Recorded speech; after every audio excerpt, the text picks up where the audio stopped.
Subscribe करें और bell दबाएं ताकि कोई खबर रह न जाए।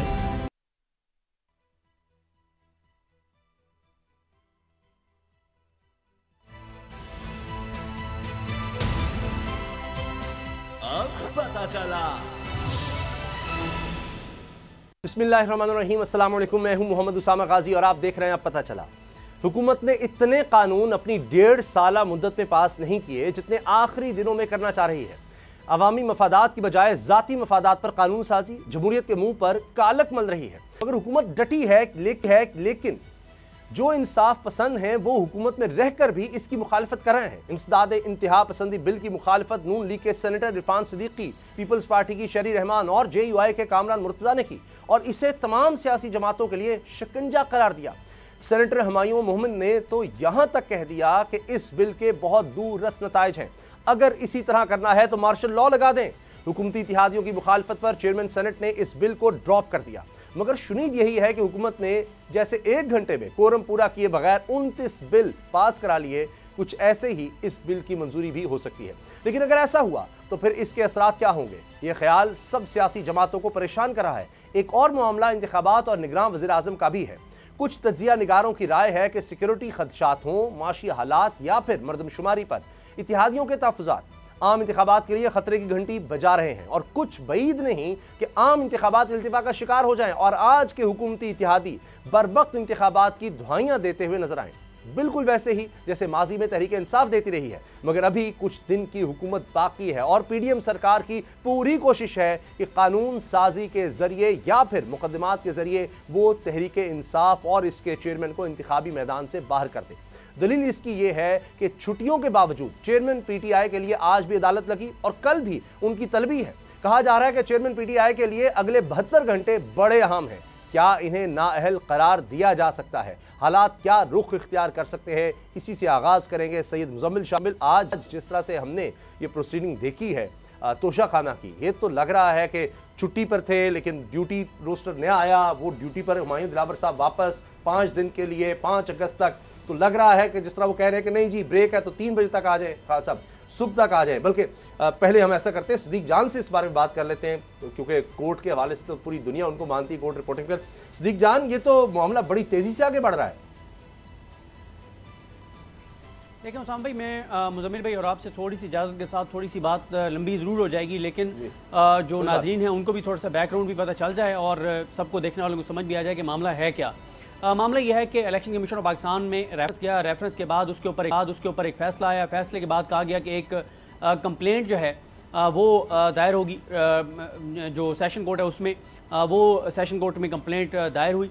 और उसके बाद ये हुआ कि 9 मई को जब चेयरमैन तहरीक इंसाफ गिरफ्तार हुए तो गिरफ्तारी के बाद 10 मई को उनको पेश किया गया एहतसाब अदालत और ट्रायल कोर्ट, जो वहाँ पे जहाँ पे उनको गेस्ट हाउस में रखा गया था वहीं पे ये दोनों अदालतें लगी और वहाँ पर वकला पहुँचे, ख्वाजा हारिस साहब और दीगर वकला। वहाँ पे ख्वाजा हारिस साहब की जज हुमायूं दिलावर साहब के साथ जो है वो बहुत ज़्यादा आपस में तल्ख जुमलों का तबादला भी हुआ।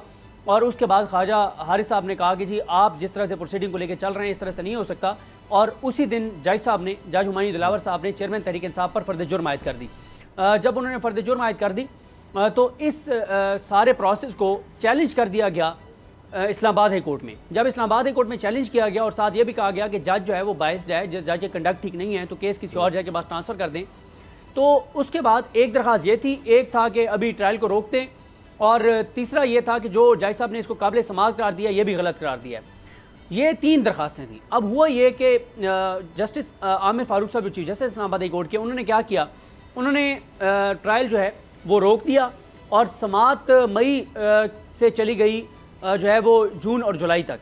4 जुलाई को आमिर फारूक साहब ये फैसला देते हैं और कहते हैं कि जो ट्रायल कोर्ट के जज हुमायूं दिलावर साहब ने कहा है कि ये जो कंप्लेंट है ये काबिल समाअत है, ये केस काबिल समाअत है, उसको ख्वाजा हारिस ने चैलेंज किया है तो हम ये मामला रिमांड बैक कर रहे हैं। ये 8 सवालात हैं, इन 8 सवालात के तफसील से जवाबात दें जज हुमायूं दिलावर। अच्छा, वो जब गया तो उस वक्त भी एतराज़ उठाया गया कि सर हमारा एतराज़ तो ये था, हमारा एक तो ये था कि ये जो इन्होंने फैसला दिया वो गलत है, साथ हमारा ये भी था कि ये जज जो है वो बायस्ड है तो आप केस ट्रांसफ़र कर दें।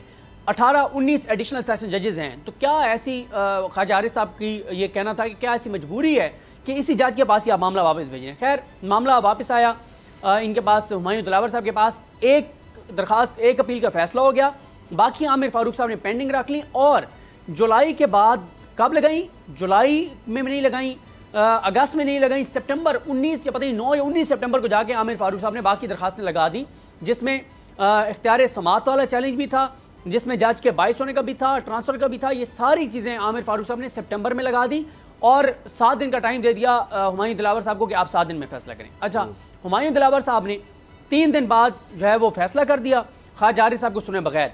अब ख्वाजा और फिर एक बार फिर उन्होंने काबिल इस्तेमाल करार दे दिया इस तोशाखाना के जो कंप्लेंट थी इसको। फिर ख्वाजा हारिस साहब ने इसको चैलेंज कर दिया आमिर फारूक साहब के पास। अब उन्होंने फिर इसको चैलेंज किया आमिर फारूक साहब के पास। पहले 7 दिन आमिर फारूक साहब बीमार रहे, बीमार होने के बाद आमिर फारूक साहब आए, सोमवार के दिन अदालत में बैठे, सोमवार को समाअत हुई। सोमवार को जब समाअत हुई तो आमिर फारूक साहब को उन्होंने बताया ख्वाजा हारिस साहब ने कि जनाब मैंने जितने भी एतराज़ात हैं वो दूर कर दिए। आमिर फारूक साहब ने कहा नहीं, मैं खुद उस कोर्ट रूम में मौजूद था। आमिर फारूक साहब ने कहा कि नहीं, आप रजिस्ट्रार ऑफिस जाएँ, वहाँ जाकर उनको बताएं कि आपने तमाम एतराज़ात दूर कर दिए।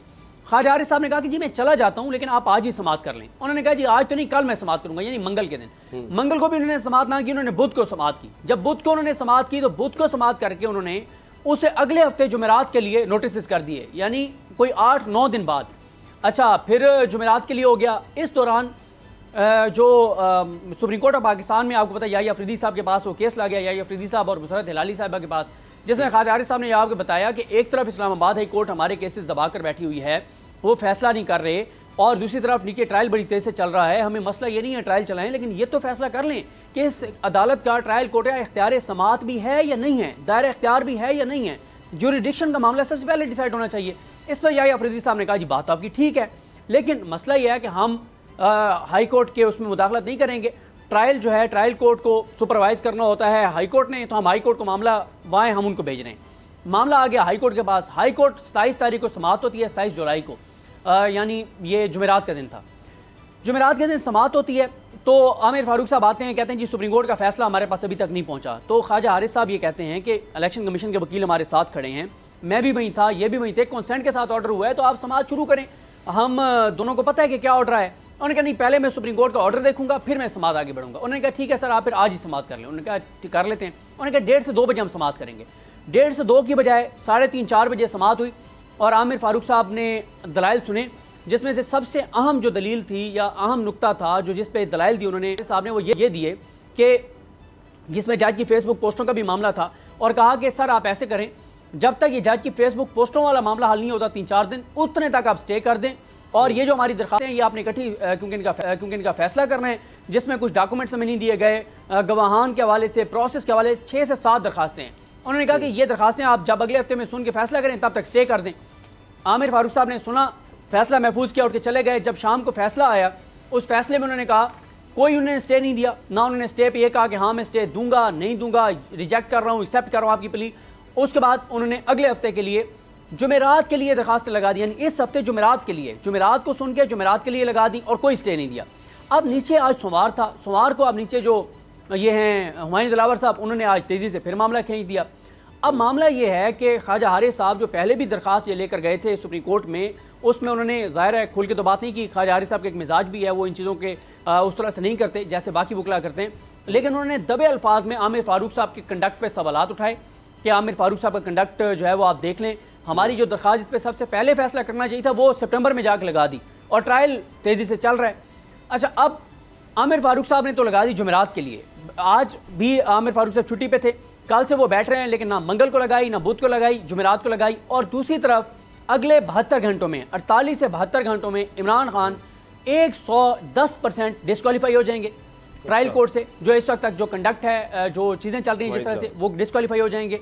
इस दौरान अब ख्वाजा हारिस साहब ने फिर ये किया है, उन्होंने जो आमिर फारूक साहब का 27 का जो ऑर्डर है, इंटरम ऑर्डर, उसको फिर चैलेंज कर दिया सुप्रीम कोर्ट में। अब सुप्रीम कोर्ट में उसको नंबर लग गया है, लेकिन इस वक्त तक कॉज लिस्ट में नहीं आया, हो सकता है आज रात को आ भी जाए। अब तमाम नजरें सुप्रीम कोर्ट की तरफ हैं। ठीक, अगर सुप्रीम कोर्ट से कोई केस लगता है और स्टे मिल जाता है तो ठीक है, वरना ये बात रोज़े रोशन की तरह यहाँ नजर आती है कि इमरान खान जो है वो डिस्क्वालीफाई हो जाएंगे कल या परसों, क्योंकि तमाम प्रोसीडिंग तकरीबन कंप्लीट हो चुकी है। 342 का बयान होना है, उसके बाद दलाइल होने, और कल भी वो डिस्क्वालीफाई हो सकते हैं अगर सुप्रीम कोर्ट में मामला टेकअप ना हुआ, क्योंकि हाई कोर्ट ने इतना टाइम दे दिया है इसको ट्रायल कोर्ट को। फिर ट्रायल कोर्ट में एक और चीज़ हुई है, पहले वो रोस्टर आया, उसमें हुमायूं दिलावर साहब का नाम नहीं था, अब आज जो है वो एक नोटिफिकेशन करके हुमायूं दिलावर साहब का नाम ऐड किया गया है कि नहीं वो 5 अगस्त तक रहेंगे। अब 5 अगस्त तक वो रहेंगे, 5 अगस्त के बाद छुट्टियां हैं, अगस्त में केस चल नहीं सकता। हाई कोर्ट ने जुमेरात के लिए लगा दिया है, मंगल या बुध को केस का फैसला आ जाएगा। जब केस का फैसला आ जाएगा वो तमाम दरखास्तें जो आमिर फारूक साहब के पास हैं वो सब गैर मौसर हो जाएंगी। अब ख्वाजा आरिफ साहब फिर सुप्रीम कोर्ट गए हैं ये कहने के लिए कि जनाब आपकी वर्बल ऑब्जर्वेशन ये थी कि सबसे पहले जो है फैसला होना चाहिए ज्यूरिडिक्शन का कि इस ट्रायल कोर्ट का इख्तियार समाअत भी है या नहीं है। दूसरा, इसका जो प्रोसेस है वो ठीक है या नहीं है। तीसरा ये कि डॉक्यूमेंट्स जो हम मांग रहे हैं वो हमें मिलने चाहिए थे, नहीं मिलने चाहिए थे। चौथा फर्ज जो बहुत से उनके सवालात हैं, ख्वाजा हारिस साहब की जो 6 से 7 दरखास्तें हाई कोर्ट में, अगर वो एक में भी उनको रिलीफ मिल गया तो नीचे ट्रायल रुक जाएगा। लेकिन हाई कोर्ट ने ना उनके ऊपर उनकी दरखास्तें एक्सेप्ट की हैं, ना रिजेक्ट की हैं, बल्कि पेंडिंग कर दी हैं और नीचे तेजी से ट्रायल चल रहा है। ये वो पूरी इस केस की रोदाद है जो मैंने आपके और देखने वालों के सामने रखी है। तो ये सारा मामला है। अब देखना यह है कि कल जो है वो सुप्रीम कोर्ट में दरखास्त समाअत के लिए मुकर्रर होती है, नहीं होती। अगर नहीं होती तो कल हो सकता है कल इस वक्त तक फैसला आ जाए और चेयरमैन पीटीआई इंतखाबी सियासत से बाहर हो जाएं। ख्वाजा हारिस साहब की पूरी कोशिश यह है कि पहले दायरा इख्तियार समाअत का फैसला हो, फिर आगे चले, जो कि एक तयशुदा असूल है। और इसकी जो जजमेंट्स हैं जिनके हवाले दिए थे ख्वाजा हारिस साहब ने, वो लिखी है आमिर फारूक साहब ने अपने फैसले में, लेकिन ट्रायल को स्टे नहीं किया। ये वो सारी रोदात, यानी ऐसा लग रहा है कि ये अगर फैसला इस्लामाबाद हाई कोर्ट से आ जाता है फिर तो वो सुप्रीम कोर्ट जा सकेंगे, तो वहां भी पेंडिंग है, नीचे ट्रायल भी है। अब इसमें मुजम्मिल साहब के पास जाने से पहले एक चीज बड़ी इंपॉर्टेंट है, इस पे आप मुजम्मिल साहब से पूछिएगा भाई सही। जो इस केस में सबसे इंपॉर्टेंट नुकता है वो ये है कि जज साहब जो हैं हुमायूं दिलावर साहब, वो ये बात एक्सेप्ट कर चुके हैं ओपन कोर्ट में कि फेसबुक अकाउंट उनका है। अब जब वो ये एक्सेप्ट कर चुके हैं तो एक जज कैसे फेसबुक अकाउंट जो है वो ओपनली यूज कर सकता है। फिर दूसरी जो कंट्रोवर्सी है कि वो पोस्टें उनकी हैं या नहीं है। अगर मैं इल्जाम लगाता हूं प्रोग्राम में बैठ के मुजम्मिल साहब पर कि जी मुजम्मिल साहब ने अपने ट्विटर अकाउंट पर या अपने फेसबुक अकाउंट पर जो है वो इस तरह की बड़ी मुतनाज़ा जो है वो पोस्टें की हुई हैं या ट्वीट्स किए हुए हैं, तो मुजम्मिल साहब का जवाब क्या होगा? मुजम्मिल साहब का जवाब होगा कि मेरा फेसबुक अकाउंट वहीं पड़ा हुआ है, मेरा ट्विटर अकाउंट मौजूद है, जाके देख ले, कोई ऐसी ट्वीट मौजूद नहीं है, कोई ऐसी पोस्ट मौजूद नहीं है। लेकिन होता क्या है कि जैसे ही जज साहब पर ये एतराज होता है, जज साहब उसी वक्त उठ के जाते हैं अपने चैम्बर में और जाके अपना फेसबुक अकाउंट लॉक कर देते हैं। अगर मुजम्मिल साहब ने पोस्टें नहीं की हुई तो मुजम्मिल साहब क्यों लॉक करेंगे अपने अकाउंट? वो तो कहेंगे जाके जिसने देखना देख लो। अब इतनी बड़ी एक चीज सामने आ गई कि एक जज मान रहा है कि मेरा फेसबुक अकाउंट है और पोस्टर उसके ऊपर मौजूद है, और FIA को इस्लामाबाद हाई कोर्ट ने आमिर फारूक साहब ने स्क्रीनशॉट भेजे हैं कि इस पे आप बताएं कि ये फेक है ओरिजिनल है। वो FIA जो मातहत है, जो इनका केस है ख्वाजा हारिस साहब का, कि ये मातहत है राना सनौला साहब और अता तारड़ साहब जो एक पार्टी हैं, वो तो पहले ही कह रहे हैं कि ये पोस्टें फेक हैं। तो आप FIA कैसे कहेगी ये फेक नहीं है? और फिर FIA जब तक जज साहब की एक्सेस नहीं लेती फेसबुक अकाउंट का, FIA कैसे डिसाइड कर सकती है कि ये फेक है ओरिजिनल है? ये वो सारी चीजें हैं जो कंट्रोवर्सीज हैं। मुजम्मिल, ये लगता है कि डिस्क्वालिफिकेशन तो वाज़े नज़र आ रही है अनलेस कि सुप्रीम कोर्ट बीच में आती है, तो इससे क्या फिर होगा आइंदा सियासत का तहरीक इंसाफ के चेयरमैन? देखें, सबसे पहले तो जो डिलेइंग टैक्टिक्स थे उनको तो PTI क्लियरली यूज़ करती रही है। जिस तरह से हुमायूं दिलावर साहब ने भी आज अपने रिमार्क्स में कहा है कि मुझे डिसअपॉइंटमेंट है कि ताख़ीर का शिकार किया जा रहा है इस मुकदमे को, तो वो नज़र यही आता है कि PTI बहुत ज़्यादा नर्वस है इस केस के अंदर, क्योंकि अगर वो ना होती तो हम इतनी नंबर ऑफ़ एप्लीकेशंस ना देखते, इतनी डेस्परेशन ना देखते। मतलब 2 जो है मुंतकली की दरख्वास्तें दी हुई हैं, इसके अलावा 5 अपीलें हाई कोर्ट में ज़ेर इल्तवा हैं। इसके अलावा आज हमने ये देखा कि सुप्रीम कोर्ट में जो लीगल टीम है चेयरमैन तहरीक इंसाफ की, वो चीफ जस्टिस साहब के चैम्बर में चली गई, वहाँ जाके उनसे रिक्वेस्ट की कि कुछ करें इसका। उसके बाद उन्होंने कहा कि आप पहले यहाँ पर दरख्वास्त देंगे, उसके बाद ही कुछ होगा ना। तो जो नर्वसनेस है उनकी, वो तो वाकई ये शो करती है कि कुछ होने वाला है, और उनको भी इल्म है इस बात का, क्योंकि जो मुकदमात मटीरियलाइज़ नहीं होने होते उसमें खासे वो रिलैक्स दिखाई देते हैं, पेश भी नहीं होते। और इसके अलावा क्योंकि उनकी काफ़ी ज़्यादा दरख्वास्तें पेंडिंग हैं, मुख्तलिफ़ केसेस में उनको तलब किया जाता है रोज़ाना की बुनियाद पे, तो वो वहाँ अपीयर भी नहीं करते। लेकिन इस केस के अंदर जो उनकी लीगल टीम का रिस्पांस है उसको देखकर ये लगता है कि वो सेंस कर रहे हैं कि कुछ होने वाला है। दूसरी चीज़ ये है कि जो हुक्म इम्तना के हवाले से बात है, जो डेस्परेटली PTI जिसका वेट करती रही है, वो यही है कि अगर ये इंटरवेंशन ना हुई और ये ट्रायल मुकम्मल हो गया तो फिर उनको नज़र आ रहा है कि कोई वे आउट नहीं है। इसीलिए सुप्रीम कोर्ट की इंटेलिजेंस है, और कल जो केस मुकर्रर किया गया है वहाँ पर उससे ही कुछ ना कुछ उम्मीद कर सकते हैं। उसके अलावा तो तमाम दरवाजे बंद दिखाई दे रहे हैं, क्योंकि ट्रायल मुकम्मल होने की तरफ जा रहा है। आज भी हमने यही देखा कि बार बार जो कहा जा रहा था 342 का जो बयान है उसको मुलतवी की रिजेक्ट किया। ये कहा कि फिलफौर जो है प्रोसेस शुरू करें, ये डिले नहीं हो सकता। तो लगता तो यही है रिमार्क्स से, जेस्चर से, मूड से, कि स्पीडी ट्रायल जिसको कहते हैं वो जो वैसे हर केस में होना चाहिए वैसे तो, लेकिन इस केस में हो रहा है। लेकिन जो हुमायूं दिलावर साहब की पोस्ट वाला मामला है, क्या उसको नहीं देखना चाहिए? बिल्कुल देखें, नहीं आ जाएगी उसमें जिस तरह से वो कह चुके हैं कि जी अकाउंट मेरा ही है, और उन्होंने ये कह दिया कि मुझे भी इंसाफ चाहिए, इन्वेस्टिगेट करवाएं इस बात को, मैं इसके रास्ते में हायल नहीं हूँगा, तो ऑब्वियसली उस पर डिबेट तो हो सकती है। लेकिन इसी तरह की बातें जो है वो पीडीएम के लोग करते हैं, वो कोई ऑडियो निकाल कर ले आते हैं, वो कहते हैं चीफ जस्टिस साहब की फैमिली के लोगों की बातें हैं इसमें, उन्होंने डिनाई नहीं किया कि हमारी आवाज़ नहीं है ये। तो इस तरह तो हमें मर्ज़ी का जज चाहिए, और उस पर अगर रिजेक्शन है तो यहाँ मर्ज़ी का जज मांगना भी तो उसी प्रेसिडेंट से ठीक नहीं है। किसी फैमिली का आदमी बिल्कुल, लेकिन देखें ना बाइस वो जिस तरह से क्लेम करते हैं अकॉर्डिंग टू देम कि ये इसके अलावा चीफ जस्टिस साहब ने जो चंद सहाफ़ियों को बुला के गुफ्तगू की उस पर भी रिपोर्टिंग हो गई, वो डिस्प्यूटेड हो गई। तो इस तरह की कंट्रोवर्सीज जो हैं वो हर किस्म के बेंच से निकलती रही हैं पाकिस्तान में, क्योंकि यहाँ तमाम फरीकैन जो हैं वो कभी भी उस मुकदमे से सेटिस्फाई नहीं होते जिसमें वो फंसते हुए दिखाई दे रहे होते हैं। तो मुझे कोई डिफरेंस नज़र नहीं आता ग्रीवेंसेस में जो पीडीएम के थे सुप्रीम कोर्ट को लेके और जो इस केस के अंदर चेयरमैन तहरीक इंसाफ के हैं। लेकिन बहुत ही अच्छा होता अगर वो इस सारे मामले में पढ़ते ही ना, मॉरल हाई ग्राउंड की वो बात करते हैं, गिफ्ट्स बेचते ही ना इस तरफ मामला बढ़ता। लेकिन पता नहीं किसने मशवरा दिया, गलती हुई या जो भी हुआ, लेकिन लेसन लर्न करना चाहिए इससे। बाकी जहाँ तक उनके मैदान में होने का सवाल है तो इस पर मुझे भी कोई डाउट नहीं है कि वो नहीं होंगे। इनफैक्ट गिरफ्तारी तक भी बात जाएगी, फ़िलहाल डिस्क्वालिफिकेशन से शायद ये बात शुरू हो, लेकिन इसका एंड जो है वो गिरफ्तारी तक जाएगा। वो तो बार बार कहते हैं जी मैं तैयार हूँ इसके लिए, लेकिन एक तैयारी हो रही है निगरान सेटअप की भी। चूँकि ब्रेक किसी भी वक्त हो सकती है, जी चंद मिनट हैं, कोशिश करते हैं इसको हम समेट सकें गुफ्तगू को। पहले मुजम्मिल आप इस पर बात कर लें कि ये अब राजा रियाज साहब को पहली दफ़ा मैं देख रहा हूँ कि वो अहमियत इख्तियार कर गए इस मामले पर, और इसमें जनाब अब वो 7 बातें भी हो रही हैं, कुछ सीट एडजस्टमेंट का भी कह रहे हैं, कुछ नाराज़गियाँ भी हैं। ख़ास तौर पर हम बात करेंगे जो कानून साजी उस पर, लेकिन वो ब्रेक के बाद। ये अभी जो कहीं बाप पार्टी इस तरफ जा रही है, जाम कमाल साहब नून लीग की तरफ जा रहे हैं, समझ नहीं आ रही। जी जी जी जी सदीक उसामा भाई, जी जी मैं चाह रहा था ये हम पिछले मौजू को ज़रा कंक्लूड कर लें अगर। जी जी ज़रूर। वो ये है कि एक तो एक तो मैं आपको ये चीज़ बता दूं कि आज चैम्बर में कोई मुलाकात चीफ जस्टिस के साथ लीगल टीम की नहीं हुई। ये बिल्कुल एक गलत खबर आज किसी ने चलाई, अखबारों ने जो छापा हुआ वो भी गलत है, आप ये कह रहे हैं। जी इसको मैंने देखा है कुछ रिपोर्टर्स ने डिनाई किया कि बगैर तस्दीक के ये चीज़ छाप दी गई है। हाँ, कोई चैम्बर में चीफ जस्टिस से मुलाकात नहीं हुई। हाँ जी बिल्कुल बिल्कुल, जो लोग वहाँ मौजूद थे वो यही कह रहे हैं कि वहाँ कोई ऐसी मुलाकात नहीं। जी दूसरी बात एक और वो ये है कि देखें ख्वाजा हारिस साहब की कोई एक एप्लीकेशन भी ऐसी नहीं है जिसको आप ये कह सकते हैं कि डिलेइंग टैक्टिक्स के लिए है। मिसाल के तौर पे सबसे पहला नुक्ता है कि दायरा इख्तियार अदालत का है या नहीं है। क्या ये आइन ने, कानून ने राइट नहीं दिया कि आप जाके चैलेंज करें उसको? क्या अगर है तो आमिर फारूक साहब कर दें डिसाइड कि है दायरा समात, दायरा इख्तियार है, बात खत्म हो जाएगी।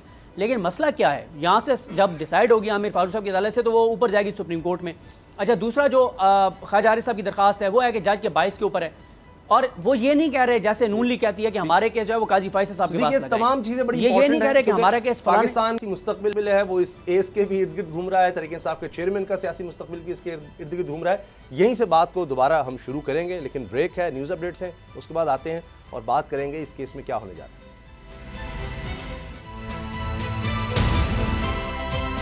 अब पता चला।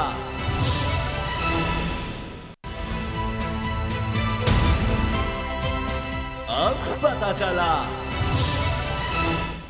ब्रेक से पहले बात कर रहे थे तोशाखाना केस की। अगले 72 घंटे बहुत अहम है तहरीक इंसाफ के चेयरमैन के लिए, क्योंकि इसमें उनको नाअहल करार दिया जा सकता है जिस तरह से केस चल रहा है। और ब्रेक से पहले सदीक जान बता रहे थे कि कुछ दरखास्तें हैं जो आम तौर पर जो प्रैक्टिस रही है वो उनको पहले हमेशा देखा जाता है, सुना जाता है। जी सदीक,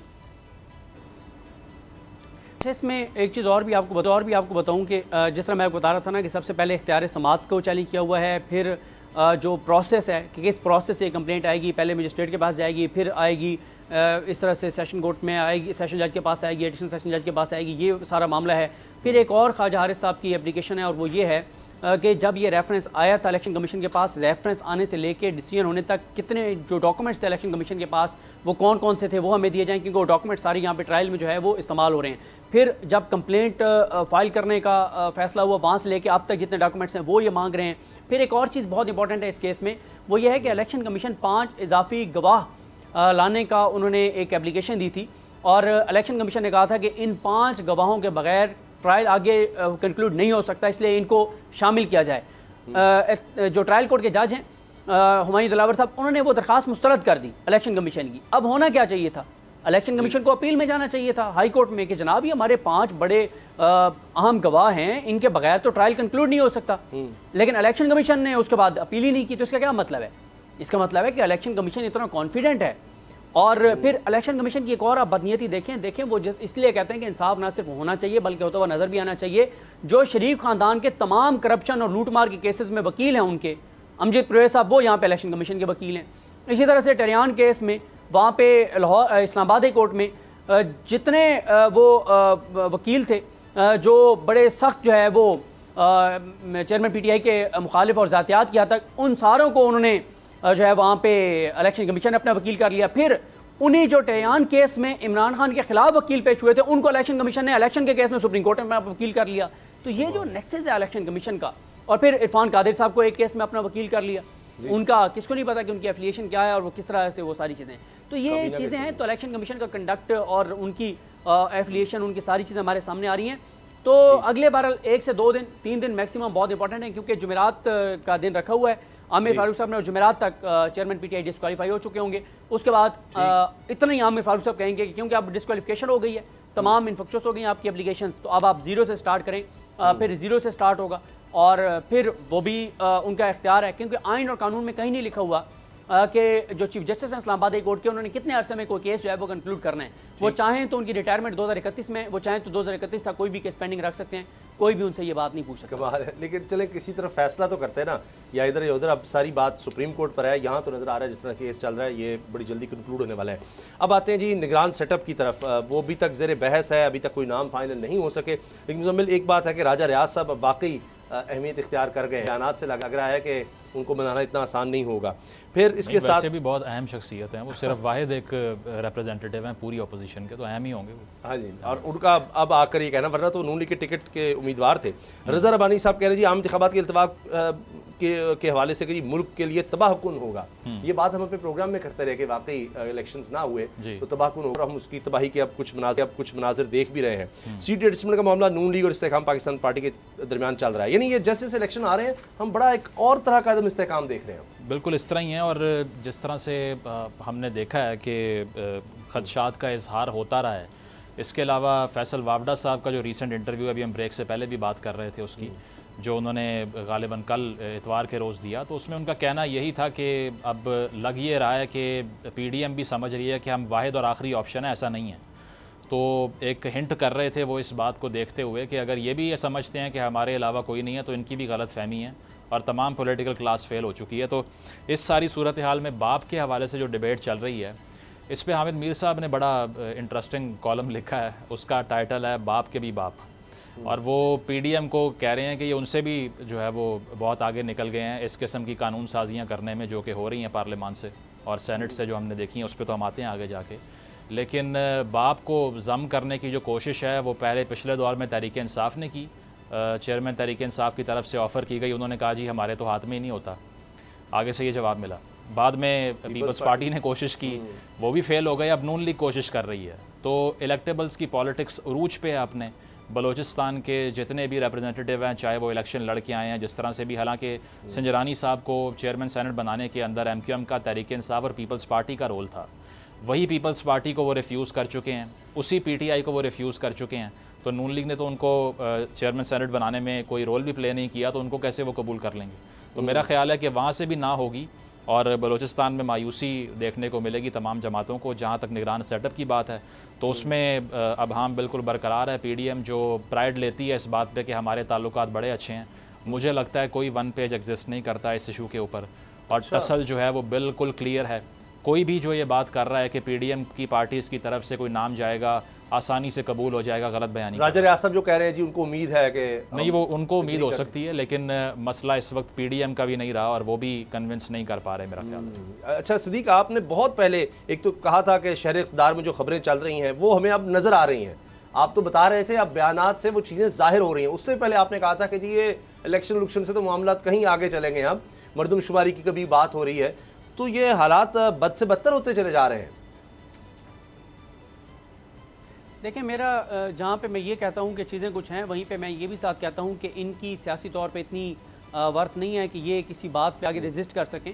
होगा वही जो फैसला करने वालों ने फैसला करना है। ना शहबाज शरीफ साहब की इतनी सियासी वर्थ है और सियासी हैसियत है, ना नवाज शरीफ की इतनी सियासी हैसियत है, ना आसिफ अली जरदारी की इतनी सियासी हैसियत है। लेकिन सदीक अगर वही हो गया तो नवाज शरीफ साहब तो नहीं आ रहे ना, फिर ये मसला है ना।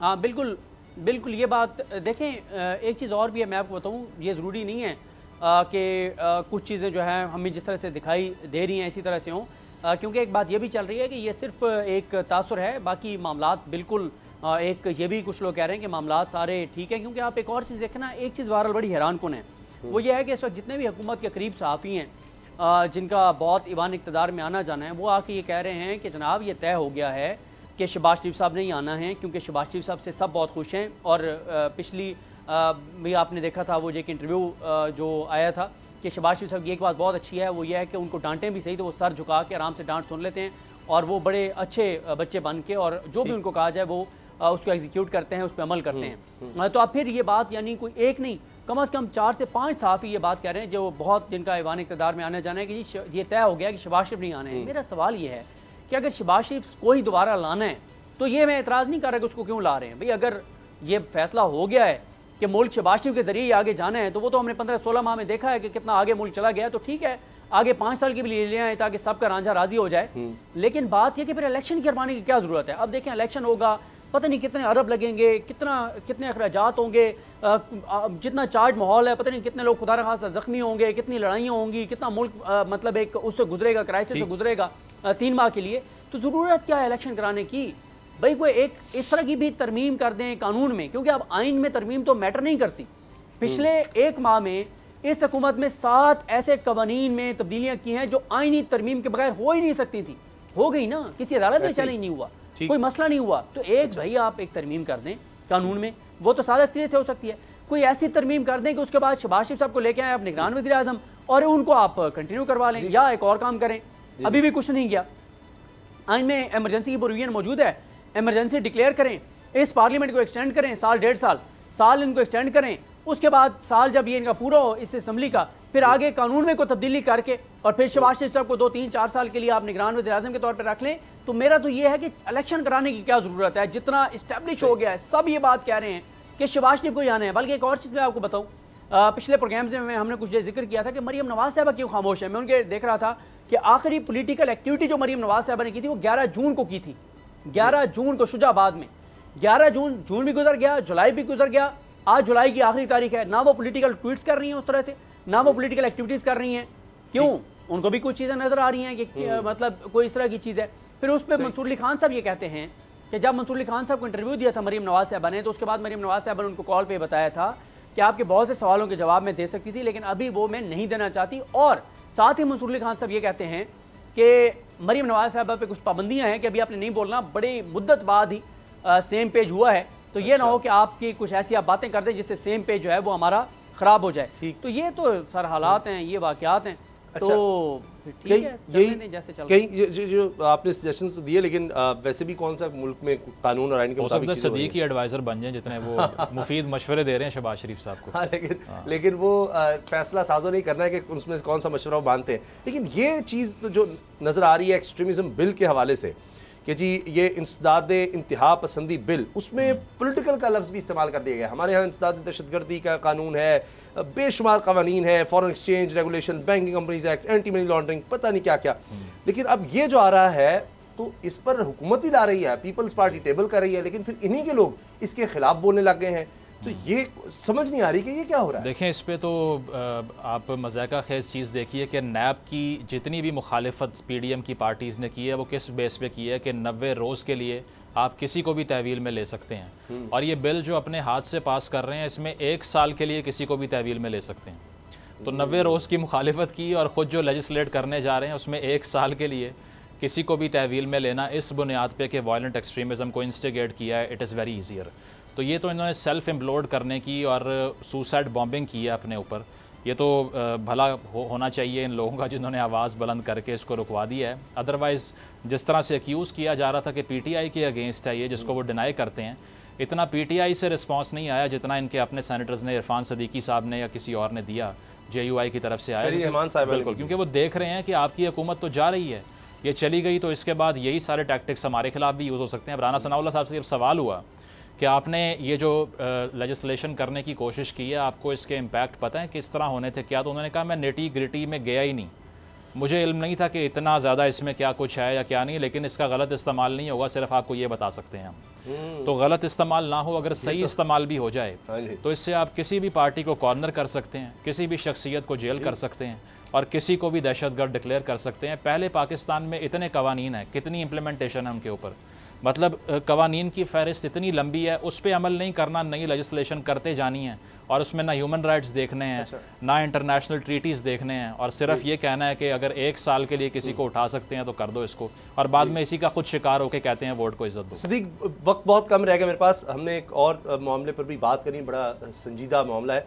आप क्या कहते हैं, ये जिस तरह की कानून साजी की जा रही है उसमें फिर इख्तिलाफात भी सामने आ रहे हैं? देखें, ये मैं वो अपनी बात रहूँगा कि सियासी औकात इतनी नहीं है। ये हो सकता है कल सारे फिर बाजमात इस पे वोट डालें। 2 वाक़यात आप देख चुके हैं। बिलावल भुट्टो जरदारी ने कहा था कि बजट पास नहीं होने देंगे, फिर कैसे उन्होंने आगे शबाज के इसके बाद किसी को भी गायब किया जा सकता है, उठाया जा सकता है 1 साल के लिए। ये सब पॉलिटिकल पार्टीज जो हैं उन पर लागू हो जाएगा। किसी ने जरा सी कोई बात की तो आप डेफिनेशन तो कोई भी बनाएगा कि जी आपने एक्सट्रीमिज्म या आपने ललकारा है या धमकाया है किसी को।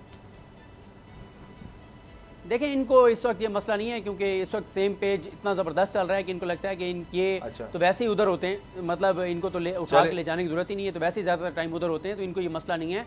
बाकी जो बात है, देखें इसके बाद एक और देखें निगरान हुकूमत के इख्तियारात में इजाफे वाला बिल आया था, उस पर आपने देखा था पीपल्स पार्टी ने कैसे ये कर देंगे वो कर देंगे, लेकिन कैसे बाजमात जाके सामने वोट डाला था, कैसे सारे तैयार होके गए थे, इसमें भी ये कर देंगे, कोई इतनी घबराने वाली बात नहीं है। और दूसरी बात यह है कि मुझे बहरहाल कुछ चीज़ें मैं बड़ा आजकल इंजॉय करता हूँ। मैं एक देख रहा था, एक वीलॉग देख रहा था जिसमें उन्होंने बताया कि जो इदारों को अब रोल दिया गया है पाकिस्तान की तरक्की के लिए, तो उस पर उन्होंने पूरे दलाइल बयान किए। वही लोग जो आज से 1.5 साल पहले तक इदारों को कोई पॉजिटिव चीज़ भी इदारे करने लगते थे तो हमेशा उन पर अटैक करते थे, अब उन्होंने फ़ज़ाइल बयान किए हैं कि इदारों को इस सारे मामलात मिला के शहबाज शरीफ साहब ने कितना ज़बरदस्त काम किया और इदारों की बड़ी तारीफ़ें, इदारे की क़यादत की बड़ी तारीफ़ें। तो ये बार एक अच्छी चीज़ ज़रूर हुई है कि वो सारे हमारे सहाफ़ी तजियाकार, बहुत से लोग बदल गए हैं, बहुत से ज़ाहिर नज़रियात की तो बात ही क्या करनी। आखिर में जो बाजौड़ में सानिया हुआ है, इतना खौफनाक, 54 अफराद उसमें जाँ बहक हो गए, 150 के लगभग उसमें ज़ख्मी हुए। और पहले सोचा जाता था कि शायद इस तरह की जो हमारी मजहबी जमातें हैं उनको इस तरह टारगेट नहीं किया जाएगा, लेकिन अब ये मामला उस तरफ बहुत तेज़ी से बढ़ा है और बड़े खौफनाक अंदाज में। मुझे देखिए, इस पर कंसेंसस चाहिए था जो कि नहीं था शुरू से। जिन लोगों ने भी ये थ्योरी बनाई कि जो बॉर्डर के उस पार हैं वो सही जंग लड़ रहे हैं, जो इस पार हैं वो गलत हैं, सिर्फ ये उनके लिए एक वेकअप कॉल है कि अगर इतना बड़े मैसिव लेवल पे खून बह रहा है, मैंने फुटेजेस देखी हैं, it is so difficult to see them कि बच्चे छोटे छोटे उनको भी नहीं छोड़ा गया। एक पॉलिटिकल रैली के ऊपर इस तरह का आप एक एक्टिविटी कर रहे हैं जो कि स्टेट को भी रिप्रेजेंट नहीं कर रहे लोग। ये कोई इस तरह के लोग नहीं थे जो कि वहाँ लॉ इन्फोर्समेंट के लिए चले गए थे या काउंटर टेररिज्म को रोकने के लिए चले गए थे। पॉलिटिकल वर्कर लोग थे, आम लोग पहुँचे हुए थे, सहाफ़ी लोग थे वहाँ पे। तो जो पिछली रजीम के अंदर गलत पॉलिसियाँ जिसका ये करंट गवर्नमेंट और करंट इस्टेब्लिशमेंट की क़यादत एतराफ़ करती है कि उसको चेंज करने की ज़रूरत है, ये उसी का ब्लो बैक है।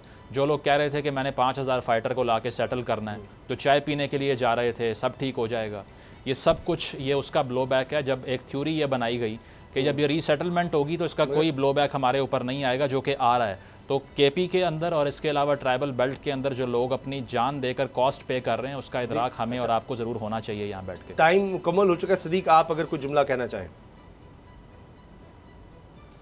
देखें, बस मसला यह है कि जब हमारी हुकूमतों की तरजीहात ठीक नहीं रहती, अभी भी आप देख लें निगरान हुकूमत KPK की जो तरजीहात हैं, एक ऐसा सूबा जहाँ पे दहशतगर्दी कई गुना बढ़ गई है, आज भी उनकी तरजीहात आप देख लें, आपको पता चल जाएगा।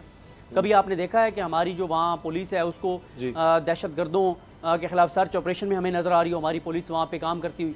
नहीं, वो तो आपको नज़र आ रहे होंगे पॉलिटिकल जो मुखालफीन हैं हुकूमत के या निगरान हुकूमत को जिस तरह से लाया गया। निगरान हुकूमत की अब तरजीहात देख लें, कोई गवर्नेंस नहीं है, कोई आवाम की बात नहीं है, कोई दहशतगर्दी उनका फोकस नहीं है, उनका फोकस सिर्फ एक है। और ये मैं नहीं कह रहा, ये पीपल्स पार्टी बता रही है कि जितनी करप्शन और लूट मार इस निगरान सेटअप में हुई है जो इस वक्त मौजूद है, रहमान साहब के बहुत से अजीज़ व अकारिब, दोस्त और रिश्तेदार और उनके अपने बंदे तो कहते हैं कि पाकिस्तान की तारीख में KPK में इतनी करप्शन सभी कहते हैं कि हुकूमत। तो फिर आप बताएं ना, जब मौलाना फजल रहमान साहब के समधी, जी बिल्कुल, उन्हीं की मौलाना फजल रहमान साहब के समधी और उनके बिल्कुल उन्हीं की हाँ, हुकूमत में उनके उनको सारे अटैक बुजला किया जा करप्शन रहा है। लूट मार में लगे हुए होंगे तो फिर यही होना था। बिल्कुल सही। तो इस पर सबको मिल बैठने की जरूरत है। हमने नेशनल एक्सप्लेन देखा था, बड़ा उस पर कौम भी, पूरी क़यादत भी कटी थी, लेकिन उसके बाद हम देख रहे हैं कि दोबारा इतनी तेज़ी से दहशतगर्दी सर उठा रही है। इसको दोबारा मेरा ख्याल है सबको बैठ कर रिविज़िट करने की ज़रूरत है कि कहाँ हम गलती कर गए और अब क्या बेहतर करने की ज़रूरत है। प्रोग्राम देखने का शुक्रिया, इजाज़त दीजिए, अल्लाह हाफ़िज़।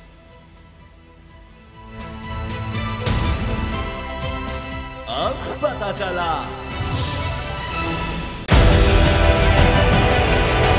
डिजिटल लोन स्कैम, आवाम को कर्जों के जाल में फंसाकर लूटने वाले भेड़िए बेनकाब। बोल की काविशें बाराबर साबित हो गईं। ऑनलाइन कर्ज माफिया के गिर्द घेरा तंग हो गया है। बोल ने दिया अपने आवाम का साथ, उठाई इस स्कैम के खिलाफ आवाज। बोल की डिजिटल लोन स्कैम के खिलाफ आगाही मुहिम की सबसे बड़ी ट्रांसमिशन 59% आवाम ने देखी अपनी स्क्रीन पर, क्योंकि बोल है पाकिस्तान का नंबर 1 न्यूज चैनल। सब्सक्राइब करें और बेल दबाएं ताकि कोई खबर रह न जाए।